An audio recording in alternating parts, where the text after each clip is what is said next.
بہلول رحمۃ اللہ علیہ کی شاہی دربار میں طلبی کا حکم نامہ جاری ہو چکا تھا۔ خلیفہ ہارون الرشید کے سپاہی اس کو کتوں کی طرح ڈھونڈ رہے تھے۔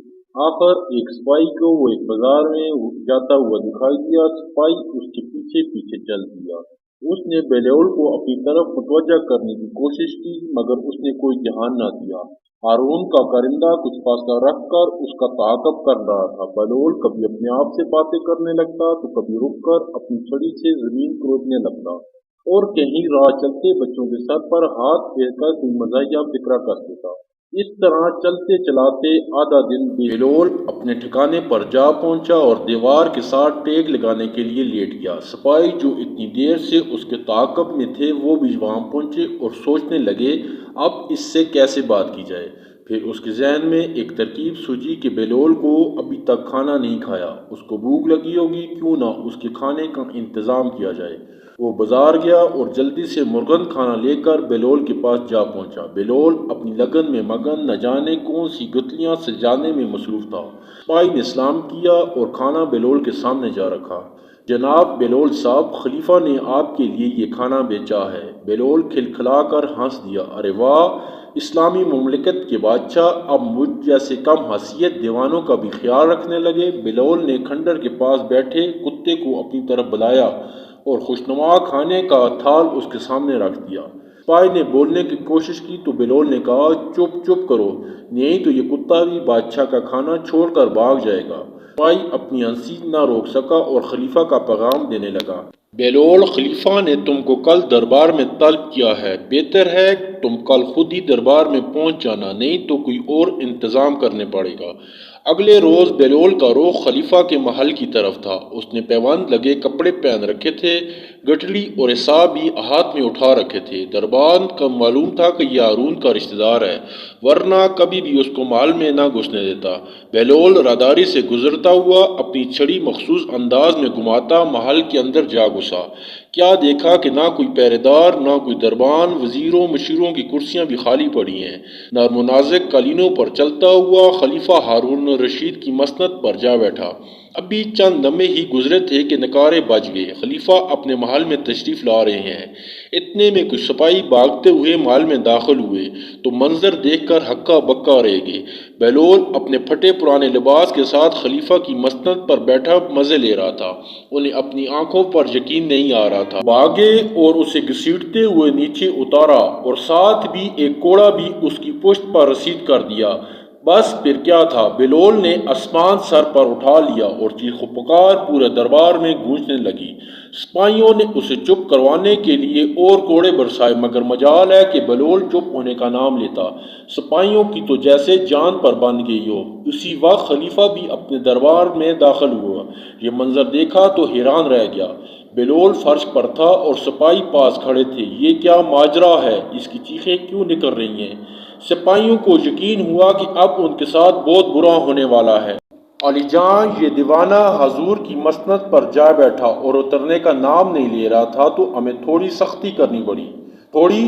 مار مار کر برکس نکال دیا تم لوگوں نے میرا، بہلول نے تڑپ کر کہا۔ خلیفہ نے تسلی دیتے ہوئے بہلول کو زمین سے اٹھایا اور کہا، بہلول، تم کو کیا تکلیف پہنچی ہے؟ ہاں، مجھے بہت تکلیف پہنچی ہے، مگر میں اپنے نہیں تمہارے حال پر رو رہا ہوں۔ خلیفہ نے پوچھا، وہ کیوں؟ بہلول نے جواب دیا، میں تمہارے حال پر رو رہا ہوں، میں تو چند لمحے تمہاری مسند پر بیٹھا تو میرا حال کیا گیا، اور تم نہ جانے کب سے اس مسند پر برا جمان ہو، سوچو تمہارا کیا حال ہوگا۔ نہ جانے کیا تمہیں اپنی آخرت کی فکر نہیں؟ ہارون تو جیسے کانپ اٹھا۔ وہ کچھ بولنا چاہ رہا تھا مگر آواز تو جیسے حلق سے باہر ہی نہ نکل رہی ہو۔ کچھ لمحے یوں ہی چپ کھڑا رہا، پھر ان کے درمیان کچھ ایسے موضوع پر گفتگو ہوئی جس کو سنہری الفاظ کی حیثیت حاصل ہے۔ ہارون نے حضرت علی رضی اللہ تعالیٰ عنہ سے متعلق سوال کیا تو بہلول نے ایسا جواب دیا کہ آج بھی لوگ اس کی دیوانگی پر ہش ہش کرتے ہیں۔ اکثر ایسا ہوتا ہے کہ حضرت بہلول دانا قبرستان کے ویرانے میں بیٹھے ہوئے ملتے، یہ حضرت کا ایک خاص وصف تھا۔ ان سے جب اس کے بارے میں پوچھا گیا تو انہوں نے بتایا کہ قبرستان والے لوگ جو کسی کی غیبت نہیں کرتے، یہی وجہ ہے کہ مجھے ان کے پاس بیٹھنا اچھا لگتا ہے۔ مگر ایک دفعہ تو بہت عجیب معاملہ ہوا۔ حضرت بہلول دانا رحمۃ اللہ علیہ ویرانے میں بیٹھے ایک کونے میں چھڑی ہاتھ میں لیے ایک انسانی کھوپڑی کو ادھر ادھر کر کے دیکھ رہے تھے۔ اتفاقاً قریب راستے سے خلیفہ ہارون رشید کی سواری کبھی گزر ہوا۔ خلیفہ بہلول کو دیکھ کر رک گیا اور پاس جا کر پوچھا، ارے بہلول، یہاں کیا کر رہے ہو؟ اس کھوپڑی کے ساتھ کچھ خاص نہیں، بہلول نے جواب دیا، بس یہ دیکھنے کی کوشش کر رہا ہوں کہ یہ کھوپڑی کسی بادشاہ کی ہے یا مفلس و نادار شخص کی۔ اچھا، تو پھر یہ چھڑی کیوں پکڑی ہوئی ہے؟ چھڑی تو میں زمین کی پیمائش کر رہا ہوں، بہلول نے جواب دیا۔ پھر پیمائش سے کیا اندازہ لگایا؟ خلیفہ نے پوچھا۔ پیمائش سے میں نے یہی اندازہ لگایا کہ زمین برابر ہے، خواہ کوئی مفلس و نادار ہو یا کوئی بادشاہ، 3 گز زمین سب کے لیے ہوگی، چاہے بادشاہ ہو یا غریب۔ اللہ اکبر۔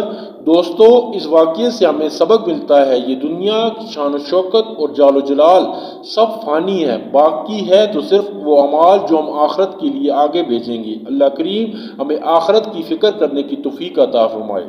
ایک دن بہلول دریا دجلہ کے کنارے کھڑے تھے۔ خلیفہ ہارون رشید اپنے محل کی چھت سے انہیں دیکھ رہا تھا۔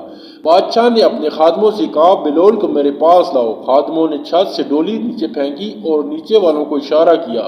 نیچے والوں نے خادموں کو بہلول کو ڈولی میں بٹھایا اور اوپر سے رسیاں کھینچ لی۔ 2 لمحوں بعد بہلول بادشاہ کے سامنے تھا۔ بادشاہ نے بہلول سے سوال کیا، آپ خدا تک کیسے پہنچے؟ بہلول نے مسکرا کر جواب دیا، جیسے تم تک پہنچا۔ بادشاہ بہت حیران ہوا۔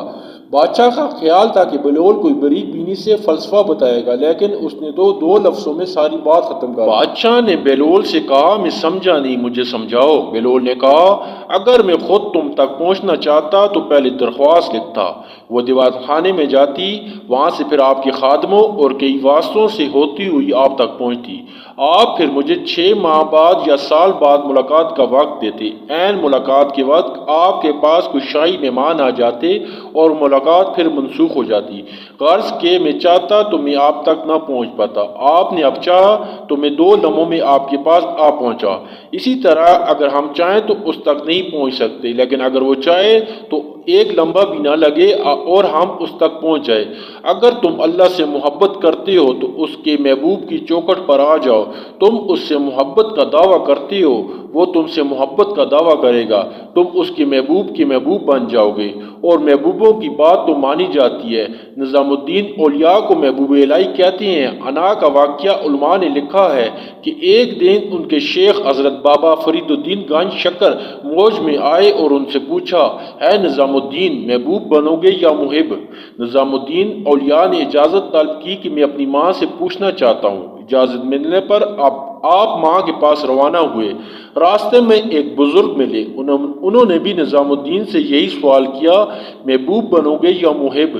نظام الدین بہت حیران ہوئے، یہ تو ان کا اور ان کے شیخ کا راز ہے۔ آپ نے انہیں بھی یہی کہا کہ میں اپنی ماں سے پوچھنا چاہتا ہوں۔ بزرگ نے کہا، اگر ماں نہ بتائے تو کل اسی جگہ آ کر مجھ سے پوچھ لینا۔